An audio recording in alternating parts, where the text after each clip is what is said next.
नमस्कार, मैं डॉक्टर राकेश पाठक। हमारे देश का एक हिस्सा मणिपुर पिछले लगभग 2.5 महीने से ज्यादा से जल रहा है। हिंसा की सब तरह की वहां घटनाएं हो रही हैं। महिलाओं पर अत्याचार की इंतहा हो गई है। इस वक्त पूरा देश उस मुद्दे को लेकर चिंतित है। लेकिन असल में ये समस्या है क्या? इसकी शुरुआत कैसे हुई? इसका अतीत क्या है और वर्तमान में उसकी क्या दशा और दिशा है? और क्या मणिपुर की समस्या धीरे धीरे बढ़ते हुए, फैलते हुए सेवन सिस्टर्स जिन्हें हम कहते हैं, हमारे जो सातों उत्तर पूर्व के राज्य हैं, उनमें फैल सकती है? इन सारे सवालों के जवाब हम लेंगे डॉक्टर मेडुसा से। आज हमारे साथ हैं डॉक्टर मेडुसा। आपका बहुत बहुत स्वागत है डॉक्टर मेडुसा। हम अपने दर्शकों को बता दें, डॉक्टर मेडुसा कोई किसी भी तरह के परिचय की मोहताज नहीं है। पूरा देश और दुनिया उन्हें जानती है। उनके खास एक सटायर के लिए उनके पास जो विट है, कटाक्ष है उनके पास, और उनका जो दुख दर्शन टीवी दुनिया भर में देखा और सुना जाता रहा है। वे जेएनयू से पढ़ी हैं और इस वक्त भी एक विश्वविद्यालय में वे काम कर रही हैं। असम की रहने वाली हैं और हमारे उत्तर पूर्व के राज्यों की जो भी समस्याएं, वहां के जो सामाजिक राजनीतिक हालात हैं, उस सबसे बहुत बेहतर तरीके से वाकिफ हैं। तो हम सबसे पहले डॉक्टर मेडुसा से जानने की कोशिश करते हैं कि इस वक्त जो मणिपुर में अचानक ये समस्या उठ खड़ी हुई है, थोड़ा सा इसके बारे में हमें बताइए। हमारे दर्शकों को ये बताइए कि अभी ये समस्या अचानक क्यों सामने आई और इतनी हिंसक कैसे हो गई? जी राकेश जी, जहां तक मेरी जानकारी है, और आपने सही बोला कि मैं असम से हूँ, मणिपुर से नहीं हूँ, लेकिन फिर भी अपने आसपास के स्टेट्स के बारे में जानकारी रखना मुझे लगता है कि हर नागरिक की रिस्पॉन्सिबिलिटी होती है। इस वजह से ही थोड़ा बहुत मुझे जितना आइडिया है, और इन नॉर्थ ईस्ट के रहने वाली होने की वजह से वहां की जो बारीकियां हैं और वहां का जो बैलेंस है, उस बैलेंस को भी समझने की थोड़ी बहुत कोशिश करती हूँ मैं। अभी एग्जैक्टली जो प्रॉब्लम अभी हुई है, ये इसकी हिस्ट्री थोड़ी सी हम लोगों की पुरानी है। थोड़ा सा हम लोग अगर ब्रिटिश समय तक जाए, वहां से असमानताएं शुरू होती है। जैसे कहते हैं ना कि वायलेंस, हिंसा जो है, हिंसा असमानताओं में पलती है, और ये असमानता की ही की वजह से ही ये हिंसा की इसकी उत्पत्ति हुई है। इसकी नींव भी असमानता में ही रखी गई थी। जब शुरुआत में ब्रिटिश के समय, सॉरी, मेरे पास एक्चुअली 2 कुत्ते हैं, दोनों धमाचौकड़ी मचा रहे हैं, तो फोन इधर उधर हो जाता है। शुरुआत में जब ब्रिटिश कॉलोनाइजेशन हुआ था इंडिया में, और नॉर्थ ईस्ट काफी दुर्गम एरिया था, इसलिए वहां तक पहुंचने में ब्रिटिश सरकार को काफी समय लगा था, वहां की सेना को काफी समय लगा था, और उस वजह से बॉर्डर्स भी उस समय में पोरस थे। जो इंडियन स्टेट का जो कॉन्सेप्ट था, इंडियन स्टेट की जो बाउंड्री थी, वो बाउंड्री उस समय उस तरीके से नहीं थी, जिस वजह से आसपास के क्षेत्रों का आना जाना, इंडियन सबकॉन्टिनेंट जो आज है, टुडे के इंडियन सबकॉन्टिनेंट में आना जाना काफी कॉमन था, काफी इजी भी था। उस समय से ही ये शुरुआत हुई थी, जब when the British divided, when the area was demarcated कि ये नॉर्थ ईस्ट है या फिर ये भारत का नॉर्थ ईस्टर्न एरिया है। उसी समय में कुकी और मैतेई, जो कुकी एक पॉपुलेशन हुआ करती थी, मैतेई एक पॉपुलेशन हुआ करती थी, उनको जगह उनकी डिवाइड कर दी गई थी, and the cookies were given the hills, उनको हिल्स में रहने की इजाजत दी गई थी, और जो वैली एरिया था वहां पे मैतेई पॉपुलेशन को रखा गया था। ग्रेजुअली 1826, ये 1826 का यान्दाबू ट्रीटी इसको बोलते हैं, उसके मुताबिक इस तरीके का डिवीजन हुआ था। उसके बाद जब इंडिपेंडेंस हुआ, इंडिपेंडेंस के बाद द कुकी जो नॉर्थ ईस्टर्न हिली एरियाज वाला जो हमारा शेड्यूल लागू होता है, उसके मुताबिक जो शेड्यूल ट्राइब लोग थे, हु वर द कुकीज को शेड्यूल ट्राइब का स्टेटस दिया गया था। इनफैक्ट मैंने एक जगह कहीं सुना था, जो बीजेपी के एमएलए हैं, एक निशिकांत, उन्होंने कहा था कि एसटी स्टेटस मैतेई लोगों से छीना गया, जबकि ऐसा कभी भी नहीं हुआ। एसटी स्टेटस उनको कभी भी अलॉटेड ही नहीं था। They were not an ST schedule tribe यानी जिस ट्राइब को भारत के संविधान के शेड्यूल में रखा गया है, वो शेड्यूल ट्राइब, अनुसूचित जनजाति, वो कभी भी अनुसूचित जनजातियों में नहीं गिने जाते थे, वो नहीं थे। तो इसलिए छीनने का, या फिर जो ये स्टेटस छीनने की जो बात वो करते हैं, या फिर कई लोग मिस इन्फॉर्मेशन के थ्रू ये कहते हैं कि मैतेई लोगों को, बिकॉज वो हिंदू थे इसीलिए उन लोगों को एसटी स्टेटस नहीं दिया गया था, जबकि ये गलत है, क्योंकि एसटी स्टेटस उसके पहले से था ही नहीं, इंडिपेंडेंस के पहले तो था ही नहीं। तो इसीलिए उनसे छीना नहीं गया है। बट जब शेड्यूल जी बना और शेड्यूल में ये लिखा गया कि हिली एरियाज जो है उनमें ट्राइबल लोगों का, इंडिजिनस लोगों का, ट्राइबल लोगों का अधिकार रहेगा, वो वहां पे जमीन खरीद पाएंगे, बेच पाएंगे, एक्सेट्रा। तो उस समय ये एक बहुत ही एक अनफेयरनेस का भाव जो मेजोरिटी पॉपुलेशन था, उन मेजोरिटी पॉपुलेशन के जी मन में ये बात घर कर गई। इनफैक्ट क्योंकि जो हिली एरियाज है वो 80% से 70 से 80% एरिया जो स्टेट का है वो हिली एरियाज में आता है।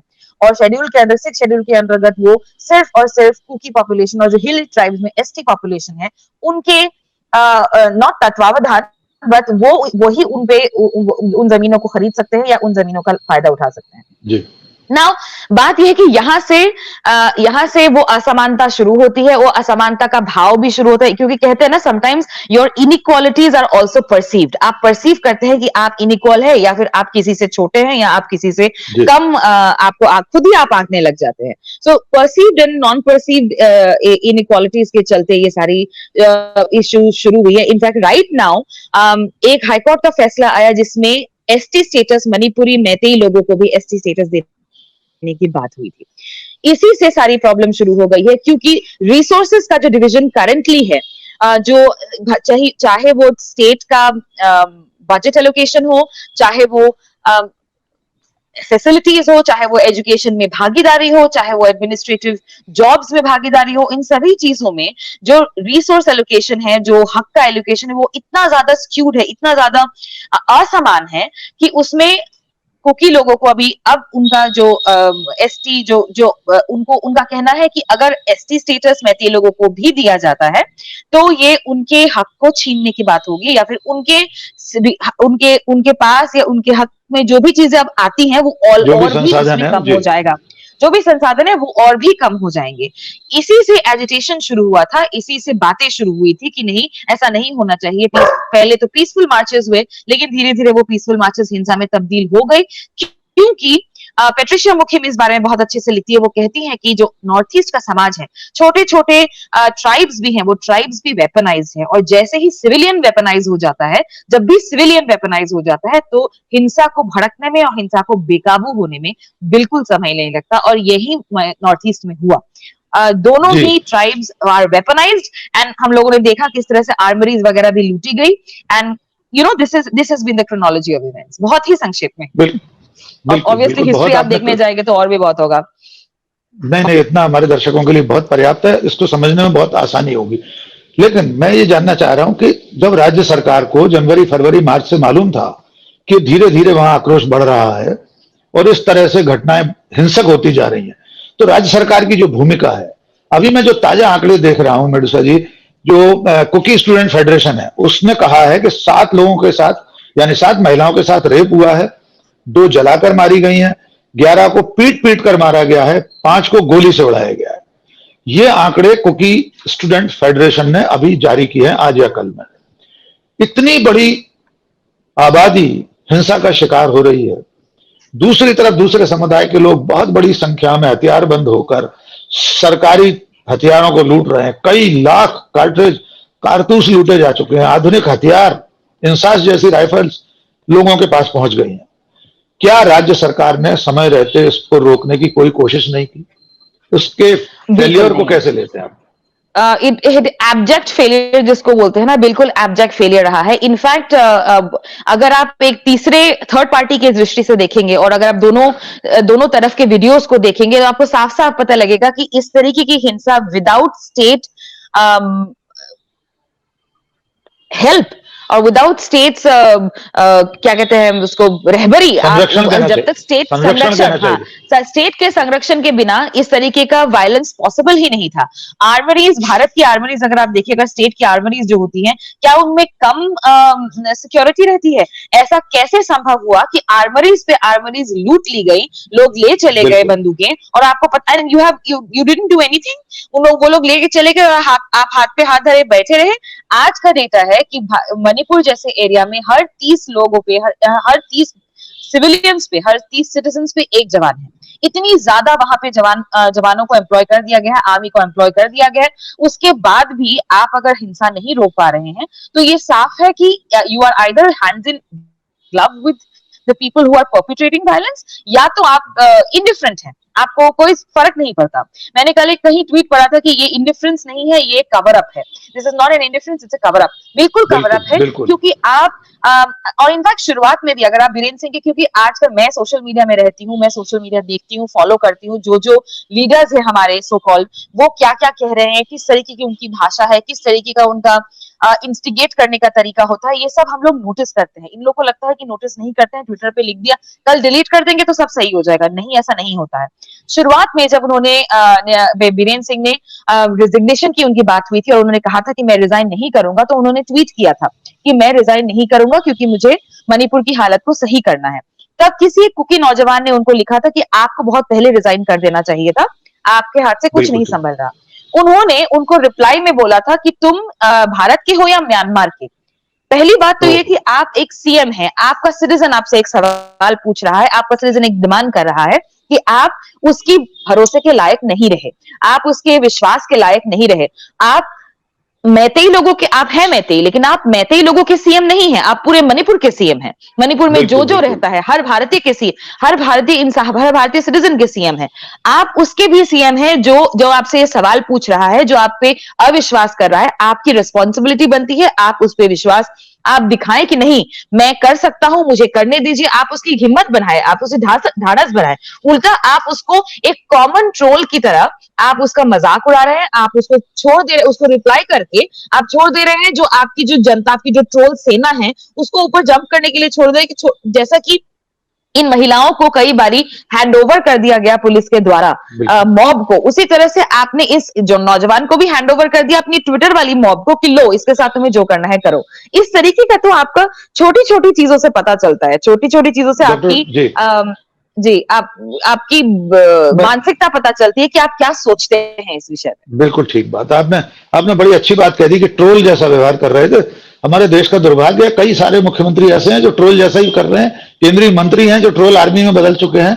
और राज्य संरक्षित हिंसा थी, इसके बारे में तो आपके या मेरे कहने की जरूरत नहीं है। भारतीय जनता पार्टी के विधायक ने कह दिया, एक बीजेपी विधायक ने कहा है वहां के कि ये राज्य सरकार द्वारा संरक्षित हिंसा थी। मेरा सवाल यह है कि ये जो हिंसा इस वक्त वहां हो रही है, क्या इसमें सिर्फ एक वर्ग, एक समुदाय को ही जिम्मेदार ठहराया जाए?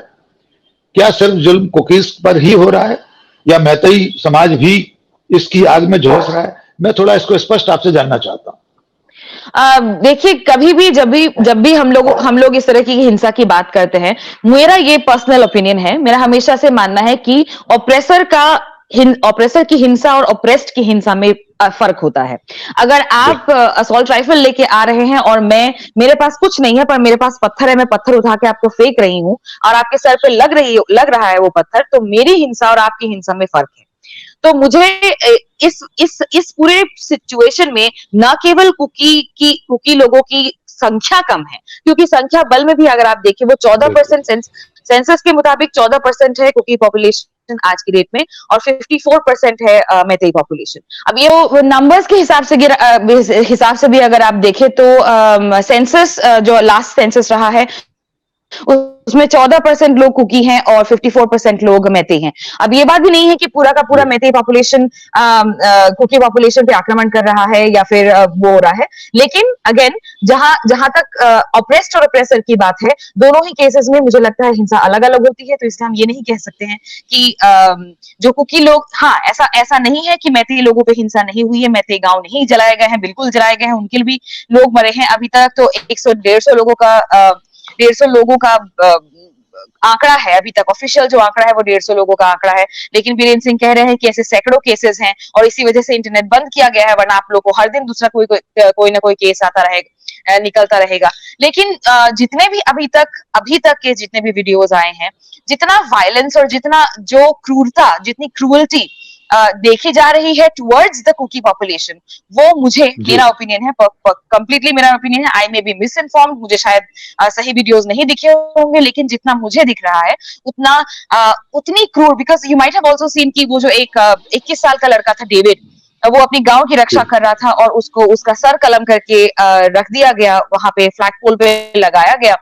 एकदम एकदम से जैसे जो उसमें मिडिल ईस्ट और उसके टाइम पे स्पेनिश एक्विजिशन के टाइम पे जिस तरह की वायलेंस हुआ बिल्कुल। करती थी, उस तरीके की छवि मेरे दिमाग में आई कि ये यहाँ पर भी ऐसे ही चीजें हो रही हैं। तो the violence, there is violence from both the sides, but जहां तक मेरा मानना है वो वायलेंस बहुत ही इम्बैलेंस्ड है, और उस इम्बैलेंस में ऑप्रेसर और ऑप्रेस्ड का भी हमें एंगल देखना पड़ेगा। एंड जी मुझे लगता है इस जी सिचुएशन में संख्या के नंबर्स पे, और इनफैक्ट अगर हम मरने वालों की भी संख्या देखेंगे तो कुकी लोगों के तब भी मरने उनकी वालों की ज्यादा संख्या ज्यादा है। जी। जी मैडम साहब, मेरा मेरा सीधा सवाल यह है कि जो अभी एक बर्बर वीडियो सामने आया, इतने दिनों बाद आया, 4 मई की घटना थी, एफआईआर हो चुकी थी, उसके बाद गृह मंत्री वहां गए थे समीक्षा बैठक करने। अब भी प्रधानमंत्री 36 सेकंड बोलने के बाद सदन के दरवाजे पर, सदन के अंदर बोलने को तैयार नहीं है। पूरा विपक्ष उनसे जवाब चाहता है। आप किस रूप में देखते हैं, ऐसा क्या है नरेंद्र मोदी या भारतीय जनता पार्टी को, क्या परेशानी है? क्या वे आरोपियों को बचाना चाहते हैं? कोई घटना हुई है, एक राज्य में अहिंसा हुई है, तो वे जवाब देना क्यों नहीं चाहते? मुझे जहां तक लगता है कि ये नरेंद्र मोदी और उनकी जो पार्टी है और उनके पार्टी के जो लोग हैं, उनकी जो सोच, ये उनके जो अभी के जो रिएक्शंस हैं, वो साफ साफ से उनकी जो ओरिजिनल आइडियोलॉजी है उसको रिफ्लेक्ट करती जी है। हम लोग जानते हैं सावरकर ने और गोलवलकर किस तरह से रेप को एक टूल के हिसाब से इस्तेमाल करने के बारे में कहते हैं, हिंदू राष्ट्र बनाने में या फिर जंग जीतने के लिए। ये सो कॉल्ड जंग जो है उनकी मुसलमानों के खिलाफ या किसी भी दूसरे धर्म के खिलाफ, विधर्मियों के खिलाफ जो इनकी जंग है, उसमें रेप को एक टूल बनाने का उनका एक it's a postulate in their bunch of thoughts में जो भी है वहां पे वो लिखा हुआ है। तो जब आप इस सोच से आते हैं, आपकी उपज इस सोच से हुई है, तो हम लोग ये उनसे उम्मीद भी लगाना हमारे लिए, मुझे लगता है कोई गलत है। इनफैक्ट जब मैंने अपना अपील भी किया था तो मैंने पहले सोचा था कि शायद हो सकता है मैं प्रधानमंत्री को मुझे कब बोलना चाहिए, बट देन आई रियलाइज कि मैं क्यों ही बोलूं, मतलब इट्स ऑलमोस्ट लाइक आसमान में तीर चलाने जैसा हो गया, क्योंकि कुछ नहीं, कोई फायदा नहीं होगा, कहीं नहीं लगेगा, कुछ नहीं होगा, बिकॉज उनकी सोच यही है।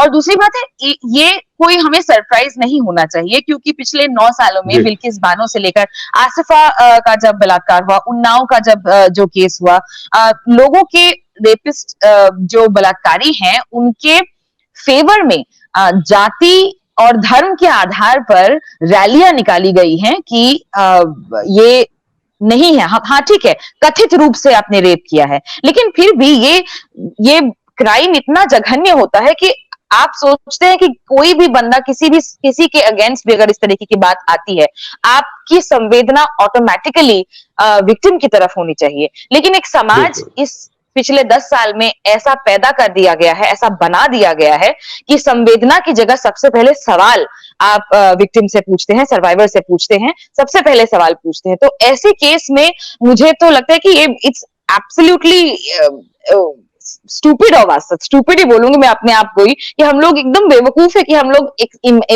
वो भी कर रहे हैं, एक्सपेक्ट भी कर रहे हैं कि वो कुछ कहेंगे और कुछ नहीं कहें। डरने वाली बात तो है ही, क्योंकि उनसे कोई सवाल पूछ लेगा तो ये जो बहुत ही कैलकुलेटेड और बहुत ही कंस्ट्रक्टेड, जैसे उनका जो उनकी छवि है ना लोगों के सामने, ऐसा मुझको लगता है कि जो उनकी छवि है बहुत ही ध्यान से बनाई गई है कि बहुत बढ़िया, बहुत अच्छा बोलते हैं, बहुत अच्छे ओरेटर है, बहुत सोच समझ उनकी बहुत रिच है।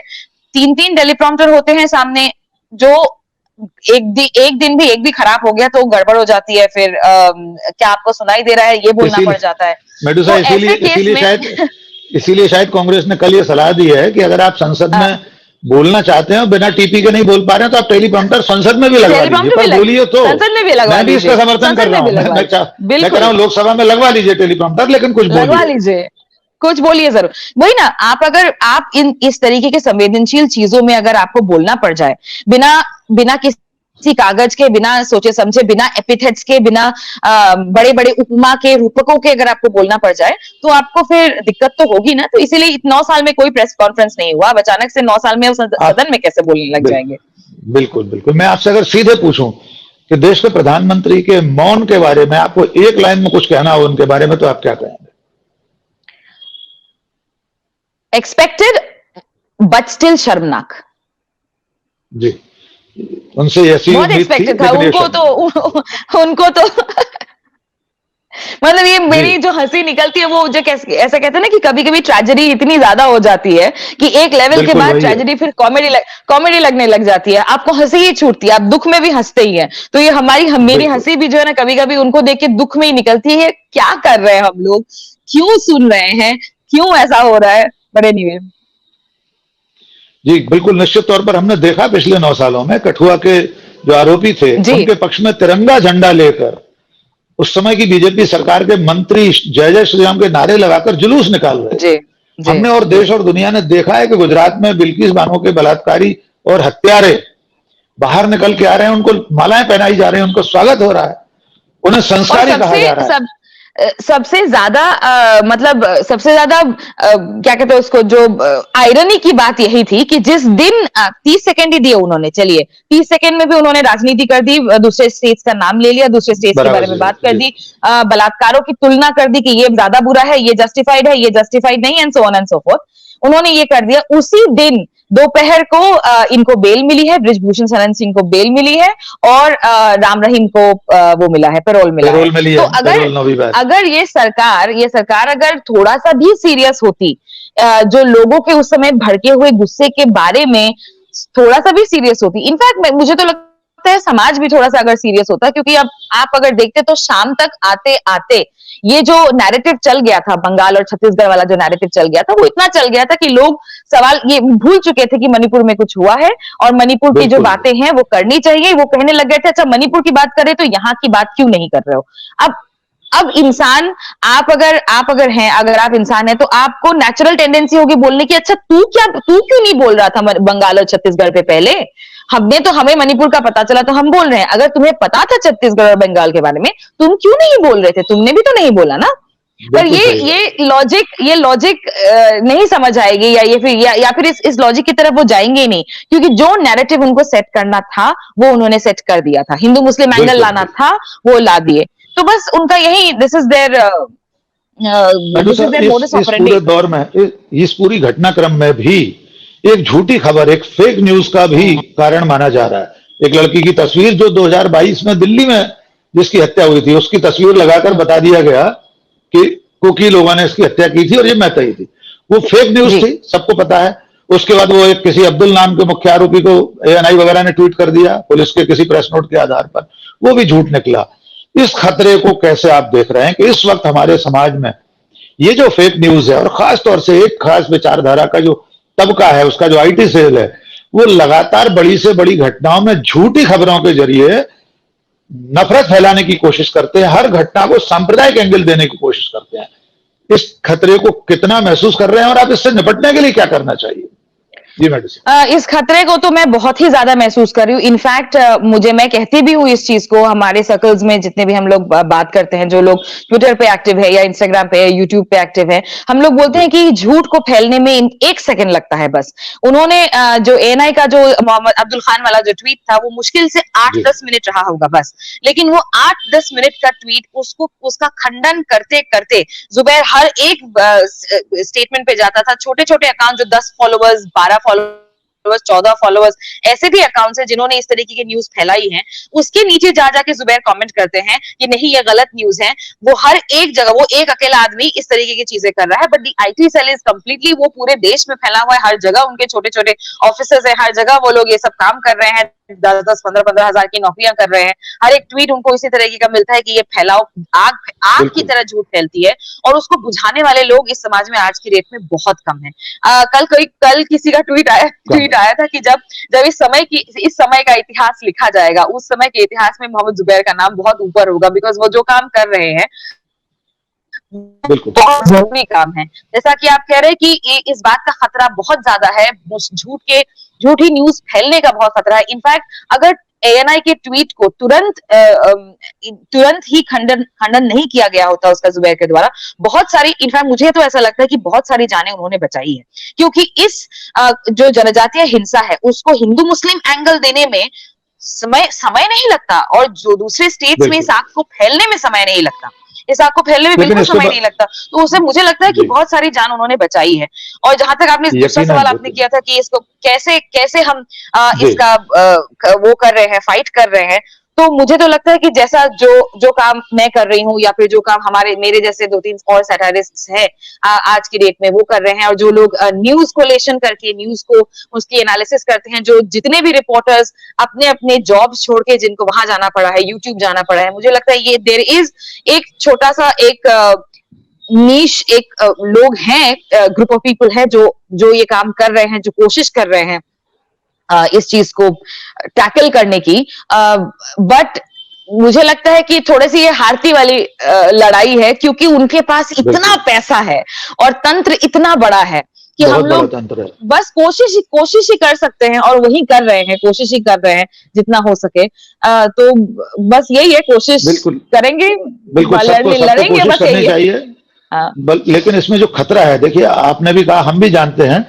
कि वो एएनआई का ट्वीट गलत था 8 मिनट बाद उन्होंने डिलीट किया लेकिन ये जो रक्त बीज है झूठ का ये तो इतनी तेजी से फैलता है कि आप उनके व्हाट्सएप ग्रुप्स में से और सोशल मीडिया में से कहां जुबेर जाकर उसको डिलीट Exactly. कराएंगे कौन कौन विड्रॉ करेगा हम्म। तब तक आधा हिंदुस्तान उस झूठ में डूब चुका था मान चुका था कि कोई मुसलमान था मुख्य आरोपी तो उसका तो अब फिलहाल लड़ाई लंबी है हम सबको लड़ना होगा लेकिन अब मैं एक बहुत महत्वपूर्ण सवाल की तरफ आपको ले जाना चाहता हूं कल परसों हम लोग एक बातचीत में शामिल थे आपने कहा था और उस खतरे को मैं भी महसूस कर रहा हूं मैंने जिस दिन ये घटना हुई थी आधी रात को मुझे भी नींद नहीं आ रही थी मैंने फेसबुक लाइव किया ट्विटर पर डाला अपील की आपकी तरह ही और उसके अगले दिन मैं एक डिबेट में था मैंने ये कहा था कि अगर अभी नहीं चेते तो पूरा देश एक दिन मणिपुर बन जाएगा मैं आपसे ये जानना चाहता हूं उसके बाद हम मिजोरम में देख चुके मिजोरम से पलायन शुरू हो गए मणिपुर की सरकार ने स्पेशल हवाई जहाज वहां खड़े कर रखे हैं ले जाने के लिए अब उसके बाद मेघालय में कल एक हिंसा हो गई है म्यांमार से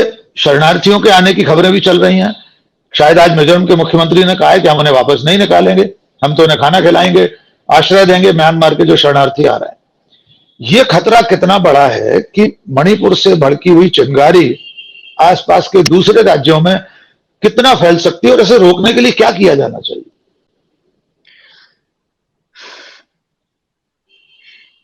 दूसरे सवाल ने मुझे स्टम्प कर दिया कि क्या करना चाहिए।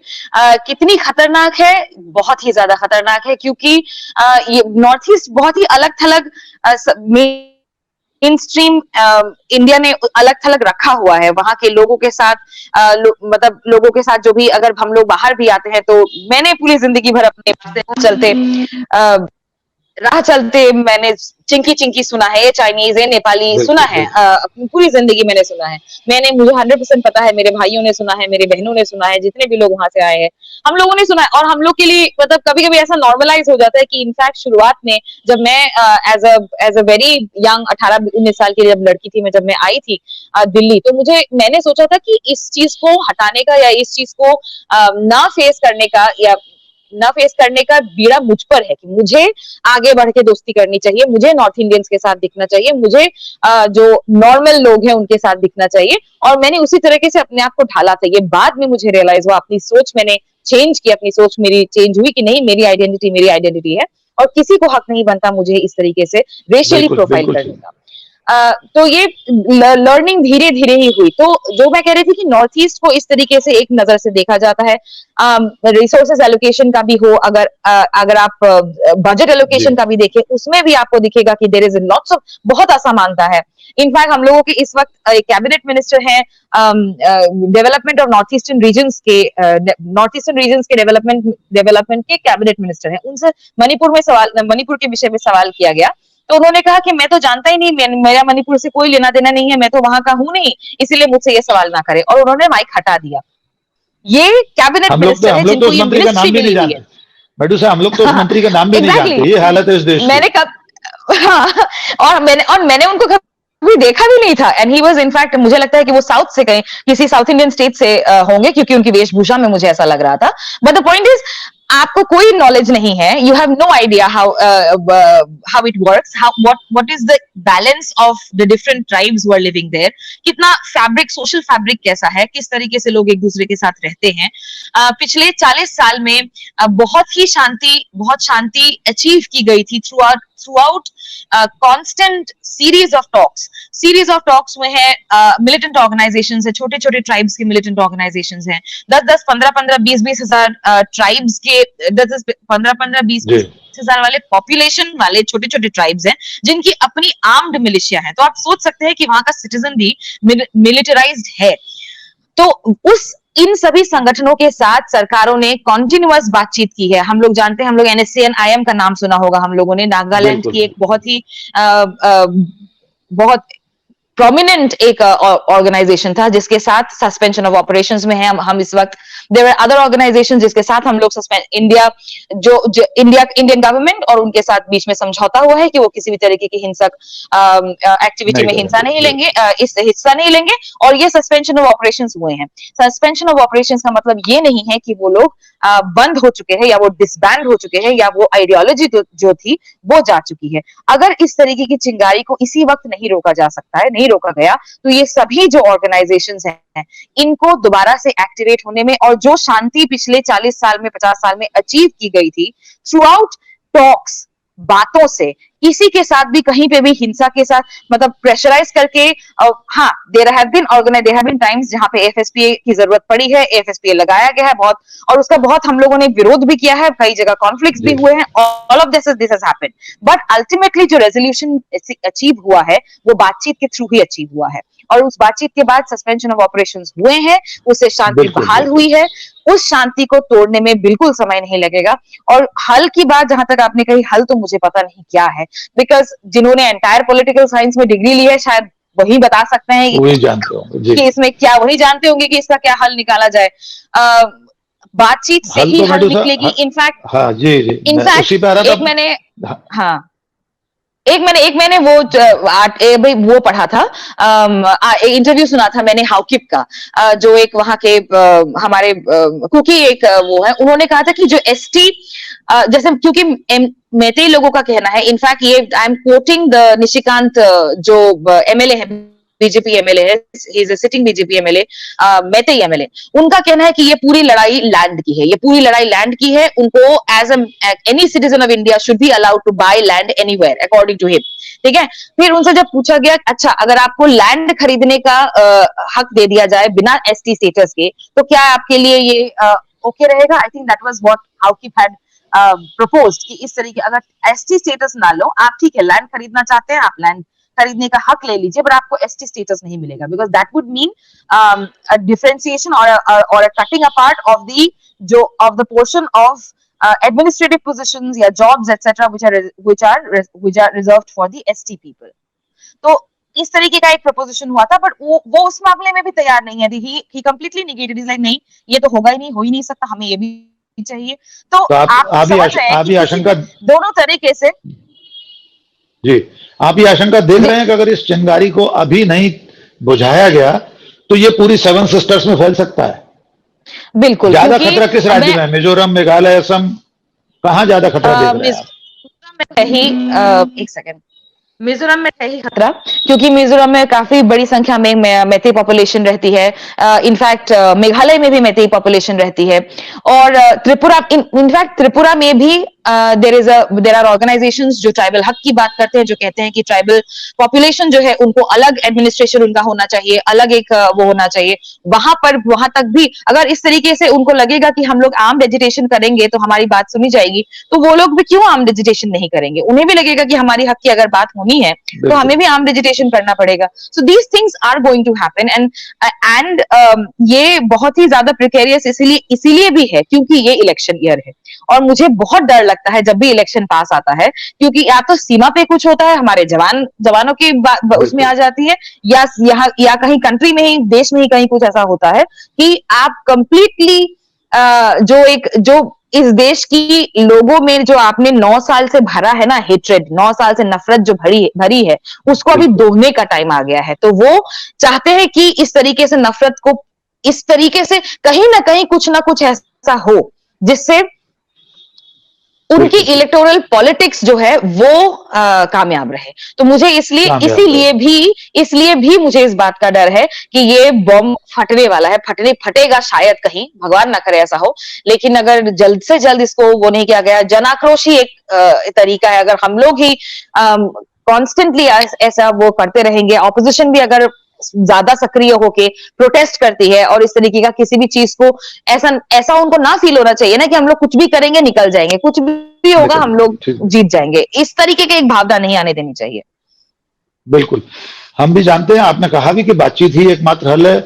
हमने देखा है अतीत में ललडेंगा से समझौता हुआ, पंजाब में आतंकवाद के दौर में समझौता हुआ, राजीव लंगोवाल समझौता, असम में समझौता हुआ और अंततः आपने ठीक कहा पिछले 40 साल से शांति कायम रही है। इसका भी अंत में बातचीत से ही हल निकलेगा, लेकिन उससे पहले सरकार के मुखिया को बोलना तो होगा। वे इस पर बोलने को ही तैयार नहीं है। मैं आखिरी एक सवाल लेना चाहता हूं। ये बात भी आ रही है कि बाहर से विदेशी ताकतें इसमें इन्वॉल्व हो रही हैं। म्यांमार से आतंकवादी जो ग्रुप्स हैं, मिलिटेंट्स ग्रुप हैं, वो इस तरीके से भारत में आकर अशांति फैला रहे हैं। इसको किस नजरिए से देखते हैं? क्या सचमुच में कुछ ऐसी ताकतें हैं जो हमारे इन सीमावर्ती राज्यों के जरिए घुसपैठ करने पर आमादा है? अभी फिलहाल तक तो मुझे जितना लग रहा है, देखिए एक जो ड्रग्स की जो एक इंडस्ट्री है north east, I wouldn't say north east में, बट मणिपुर में ड्रग्स की जो इंडस्ट्री है, इनफैक्ट जो आंकड़ा कहता है वो ये कहता है कि 50,000 करोड़ की टोटल 50,000 करोड़ की इंडस्ट्री है। लेकिन कुछ पिछले सालों में मैंने अभी इसी चक्कर में, इसी अंडरस्टैंडिंग इसको समझने के चक्कर में मैंने देखा, जितने भी ड्रग लॉर्ड्स पकड़े गए हैं, 80% उन ड्रग लॉर्ड्स में मैतेई लोग हैं और 20% जो ड्रग लॉर्ड्स पकड़े गए हैं वो भले ही बड़े ड्रग लॉर्ड्स हों, जिनका अपना जो टर्नओवर, सो कॉल का टर्नओवर, मतलब ड्रग्स का टर्नओवर है 10 या 20 करोड़ से ज्यादा है। या तो ये छोटे हों या बड़े हों, या जो छोटे उनके लोग जो उनके अंडर काम करते हैं वो भी हों, जो भी पकड़े गए हैं, टोटल पकड़े जाने वाले लोगों की संख्या में ज्यादा पॉपुलेशन मैतेई पॉपुलेशन की। तो ऐसा हम लोग बिल्कुल भी नहीं सोच सकते कि जो कुकी पॉपुलेशन है वही ड्रग्स का कारोबार चला रही है। और म्यांमार क्योंकि म्यांमार के लोगों का या म्यांमार से आने वाले लोगों का कुकी लोगों के साथ रिलेशनशिप कैसे है, वो इसलिए क्योंकि बॉर्डर पोरस है और बिकॉज बहुत सारे कुकी लोग म्यांमार में भी रहते हैं, हिल्स एक ही हैं। अब आप हिल्स, जैसे वो गाना नहीं है, पंछी नदियां पवन के झोंके, कोई सरहद इन्हें न रोके। पहाड़ों को आप सरहदों में नहीं बांट सकते, पहाड़ है, उनमें जो लोग रहते हैं उनका कल्चर एक है, वो आपस में शादियां करते हैं, आपस में उनके परिवार है, उनका एक पोरस कल्चर है, जो एक दूसरे में वो बहते हैं, एक दूसरे से के साथ रहते हैं, so on and so fourth. तो इसीलिए ये जो बाहरी घुसपैठियों वाला जो एक ही है, आज इनफैक्ट एक बहुत ही निहायत ही निकृष्ट पत्रकार टाइप के आदमी है, अभिषेक उपाध्याय, ऐसा कुछ, जो पानी में डूब के दिल्ली में वो नहीं कर रहे थे, उन्होंने आज एक ट्वीट किया है कि 670 म्यांमार के घुसपैठी 2 दिन में आ गए, ये उन्होंने किया, घुस पड़े हैं और ऐसा हो रहा है। तो ये लोग जो है वो हिंसा क्रिएट करने की कोशिश कर रहे हैं। पहली बात तो ये कि अगर आप ऐसा कह रहे हैं कि वाकई में अगर ऐसा हुआ है, तो आपकी केंद्र सरकार की और राज्य सरकार दोनों की विफलता है ये। आप विफलता पे सवाल पूछिए, आप ये ना पूछिए कि वहां से लोग आ रहे हैं, क्योंकि लोगों को आप नहीं रोक सकते। आप without state intervention, without the intervention of the state, भले ही वो स्टेट हो या केंद्र सरकार हो या राज्य सरकार, दोनों का इंटरवेंशन जरूरी होगा इस तरीके के घुसपैठ को रोकने के लिए। अगर आपको पता है कि घुसपैठ हो रहा है तो आप रोक क्यों नहीं रहे? उसमें भी इतनी एक्यूरेट संख्या नहीं, इतना आंकड़ा भी एक्यूरेट मालूम है, अकेले एक आदमी को मालूम है इतने लोग आ गए हैं। एग्जैक्टली, आपको इतना एक्यूरेटली पता है, आप देख रहे हैं कि वो आ रहे हैं, तो आपने मतलब why isn't your government doing anything? Why isn't our government doing anything? रोकना चाहिए। तो ये एक नैरेटिव है जो सेट किया गया है। इनफैक्ट कई सारे मैतेई इन्फ्लुएंसर्स, जिन्होंने, इनफैक्ट आपने जो बात कही ना, जो एक शुरुआत में पहले एक वीडियो, एक फोटोग्राफ आई थी कि एक मैतेई महिला है, इनके साथ वो इन्फ्लुएंसर्स की वजह से ही वो फैला हुआ था। बहुत ही काफी अच्छी खासी फॉलोइंग वाले 2 इन्फ्लुएंसर्स ऐसे थे जिन्होंने वीडियोस बनाए थे और बोला था कि मैतेई लोगों के साथ इस तरीके का अत्याचार हो रहा है और ये हो रहा है। और कुकी इन दोनों महिलाओं के साथ जो बर्बरता हुई, उनमें बताया गया, उनमें कहा गया कि ये रिवेंज रेप है।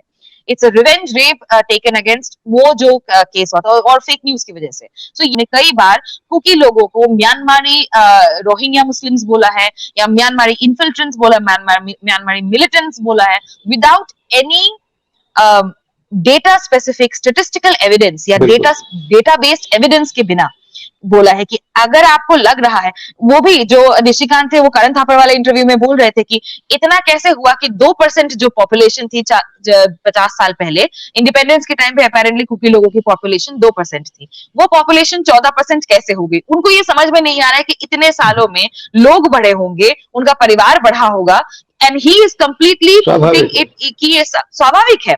और वो कह रहे हैं कि नहीं मैती लोगों की पॉपुलेशन घटी है, जबकि ऐसा नहीं है, कोई पॉपुलेशन नहीं घटा है। तो एनीवेज जो बात ये थी कि ये जो मुझे लगता है हो सकता है कुछ लोग आ रहे होंगे because the border is porous, border porous है, लोग आना जाना उनका रहा है, कई सालों से रहा है, सदियों से रहा है। अब इनको मैतेई इमिग्रेंट्स और या फिर सॉरी म्यांमार इमिग्रेंट्स या म्यांमार मिलिटेंट्स नॉमेनक्लेचर देने के पीछे मुझे लगता है कि काफी बड़ा एक कोई खेल है। वो खेल तो आप कई सारी चीजें, कई सारी एंगल्स आप देख सकते हैं। पहला एंगल तो ये है कि हिल्स में वहां पर प्लैटिनम पीजीई ग्रुप के मिनरल डिपॉजिट्स मिलते हैं, लाइमस्टोन का सबसे बड़ा वहां पर इंडिया में सबसे बड़ा डिपॉजिट है, 12 लाख मेट्रिक टन समथिंग ऐसे करके कुछ वो है। तो मिनरल्स इस तरह के, निकल मिलता है वहां पे, कॉपर मिलता है वहां पर, सल्फर मिलता है वहां पर, इस तरीके के आप अगर फॉस्फोरस मिलता है वहां पर, तो ये मिनरल्स का हिल्स में मिलते हैं। हिल्स मैती लोग खरीद नहीं सकते, कुकी लोगों के पास है, जब तक और कुकी लोग बेच नहीं रहे हैं उद्योगपतियों को, या फिर उनके ऊपर उस तरीके का प्रेशर नहीं बन पा रहा है किसी तरीके का कि वो उद्योगपतियों को बेचा जाए, तो ये भी एक एंगल बन सकता है। सो ये सारी चीजें आप जितना ज्यादा हम लोग पढ़ते हैं, जितना ज्यादा हम लोग चीजों को ऑब्जर्व करते हैं, हमें लगता है। लेकिन जहां तक बाहरी ताकतों की बात है, मुझे as a person, as a layman, as a citizen, मुझे इतनी ज्यादा पॉलिटिक्स की जितनी ज्यादा अंडरस्टैंडिंग है उतनी ही है। बहुत ज्यादा गहराई में जाकर क्या कहते हैं उसे, हर एक पहलू को जांच कर देखने की तब क्या कहते हैं, मुझे लगता है कि देखना चाहिए शायद, बट शायद मैं नहीं कर पा रही हूँ, मेरी ही कमी, मेरी ही विफलता होगी। देखना तो सरकार को भी सरकार को चाहिए, बजाय डॉक्टर मेडुसा के भारत सरकार को, मणिपुर की सरकार को देखना चाहिए कि अगर म्यांमार से कोई घुसपैठ हो रही है तो फिर ये सरकारों की जिम्मेदारी है। राज्य सरकार और देश की सीमाओं की सुरक्षा तो केंद्र सरकार की जिम्मेदारी है। और एक चीज मुझे लगता है कि मैं थोड़ा सा इन मामलों में ज्यादा सिनिकल भी इसलिए हो जाती हूँ क्योंकि आप पाकिस्तान की बात जब करते हैं, पाकिस्तान से घुसपैठिए अगर आते हैं तो आप तुरंत सर्जिकल स्ट्राइक करने को तैयार होते हैं। तो आप कहीं और से घुसपैठिए आता है तो क्यों आपको पता भी नहीं है और आप उसके बारे में बात भी नहीं करना चाहते और आप उसको कंप्लीटली हाँ हो रहा है, घुसपैठिए आ रहे हैं, ये हो रहा है, वो हो रहा है, बट आप कुछ कर नहीं रहे हो उसके। तो मुझे ये चीज थोड़ी सी, अगर आप क्योंकि भारत सरकार में और भारत केंद्र में और भारत स्टेट में इतनी पावर और इतना सामर्थ्य तो है कि अगर ऐसा कुछ हो रहा है तो उसको टैकल कर सके। अगर नहीं हो रहा है, नहीं कर रहे, अगर टैकल नहीं कर रहे हैं तो मतलब शायद कुछ हो ही नहीं रहा है। बिल्कुल। एक आखिरी सवाल, आप एक महिला हैं, जो महिलाओं पर अत्याचार वहां हुआ मणिपुर में, सारा देश दहल गया, लोग रो पड़े, सोशल मीडिया पर बहुत सारे लोग रोए। देश की राष्ट्रपति एक महिला है, आदिवासी हैं, वहां की राज्यपाल महिला है, आदिवासी हैं। इन महिलाओं से आप कोई अपील करना चाहेंगे हमारे चैनल के माध्यम से? वैसे आप पहले कर चुकी हैं। राज्यपाल ये कह रहे हैं कि हम ऊपर बता चुके थे, एक टेलीविजन चैनल को इंटरव्यू में उन्होंने कहा है कि हम वहां के हालात के बारे में ऊपर बता चुके थे। ऊपर यानी गवर्नर के ऊपर कौन? केंद्रीय गृह मंत्री, राष्ट्रपति और प्रधानमंत्री। तो इन दोनों महिलाओं से आपकी महिला के नाते क्या अपेक्षा, और दोनों जिम्मेदार पदों पर हैं। और इसमें यह भी आप अपने उत्तर में लाइए कि अगर वे ऊपर बता चुकी थी तो सरकार की जो खामोशी है वो कितनी चिंताजनक। मैं दूसरा वाला सवाल पहले ले लेती हूँ।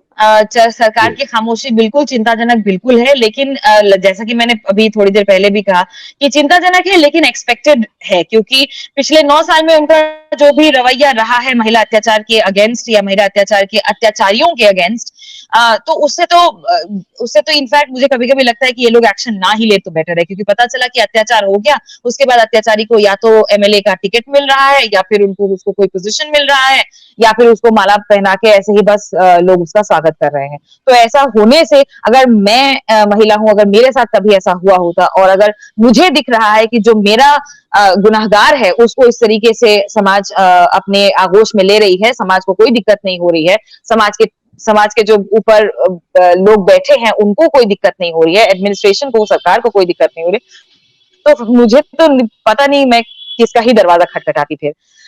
और जहां तक दूसरी बात, पहली बात थी कि जो महिलाओं से, जो इन दोनों महिलाओं से अपील करने की बात थी, अभी मैंने आज ही इनफैक्ट एक ट्वीट पढ़ा कि जो ऑपोजिशन है वो कह रही है कि please speak up, please resign, सब प्लीज के मोड में है, रिक्वेस्ट के मोड में है, कोई ऑपोजिशन, कोई विद्रोह के मोड में नहीं है, कोई प्रोटेस्ट के मोड में नहीं है। तो इस वक्त, ये वक्त मुझे लग रहा है प्रोटेस्ट का है।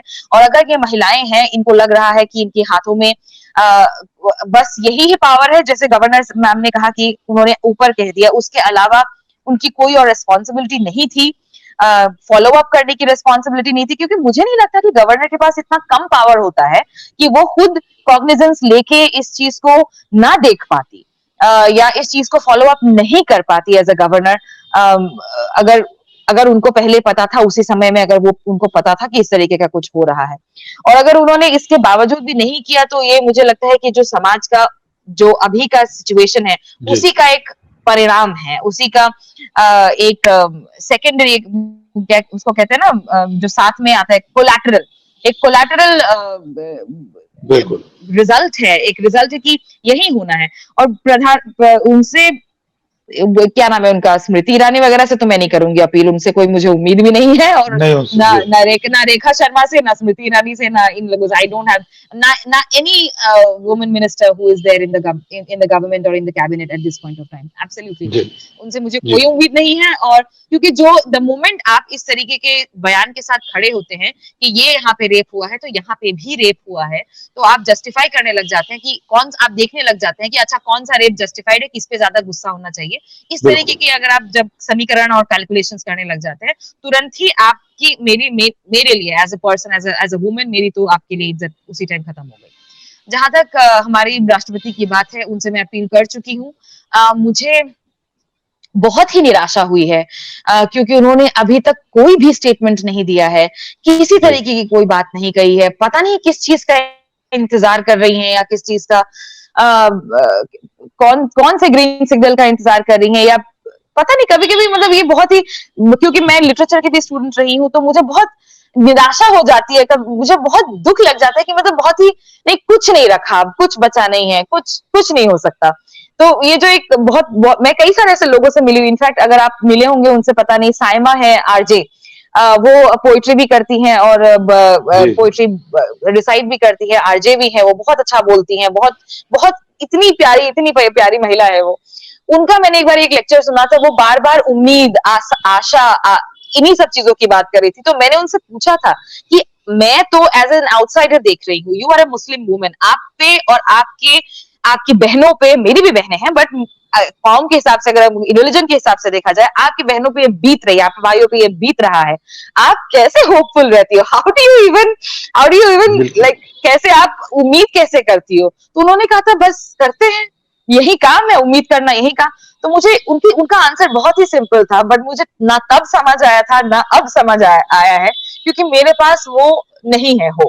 तो आपने कभी देखा भी होगा मेरे जो ट्वीट्स में या फिर मेरे वीडियोस में कभी कभी बहुत गुस्सा फूट आता है, क्योंकि मैं कोशिश करती हूँ भाषा को नियंत्रित रखने की, बातों को नियंत्रित रखने की, लेकिन कभी कभी लगता है कि क्यों नियंत्रित रखते हैं। कभी लगता है बस बोल देना चाहिए, बट अनफॉर्चुनेटली वो नहीं हो पाता है। बस नहीं, बोलते रहना चाहिए, और आपकी जो इस वक्त भावना है, इस वक्त जो आपका भाव है, वो भी वाजिब है, उसे मैं गलत नहीं कहूंगा। ये समय बहुत कठिन है, निराशाजनक भी है, लेकिन जैसा कि साइमा उम्मीद की बात आपसे करती हैं, मैं भी आपसे उम्मीद की ही बात करूंगा। मैं चाहूंगा कि ये उम्मीद बनाए रखें। मेरे जुनून का नतीजा जरूर निकलेगा, मेरे जुनून का नतीजा जरूर निकलेगा, इसी सियाह समंदर से नूर निकलेगा। एक दिन निश्चित तौर पर इस सियाह समंदर से नूर निकलेगा, एक रोशनी आएगी। अंधेरा समय है, निश्चित तौर पर एक अंधेरी सुरंग में हम सब हैं, लेकिन सुरंग के मुहाने पर डॉक्टर मेडुसा जैसी रोशनी की किरण देश को दिखाई दे रही है। और आप में बहुत पता सारे है। लोग उम्मीद की किरण देखते हैं। आज आपने हमसे बातचीत की और आपके जरिए हमने मणिपुर और पूरी समस्या, पूरे उत्तर पूर्व के हालात को समझने की कोशिश की और हम आपसे सहमत हैं। आपने जो खतरा देखा है कि अगर इस चिंगारी को समय रहते नहीं बुझाया गया तो ये आगे भी फैल सकती है। खुदा न करे आगे और फैले। सरकार और समाज समय रहते इस चिंगारी को बुझाने की कोशिश करें, इसी उम्मीद के साथ जी आपको बहुत बहुत धन्यवाद। आपने हमसे बातचीत की डॉक्टर मेडुसा।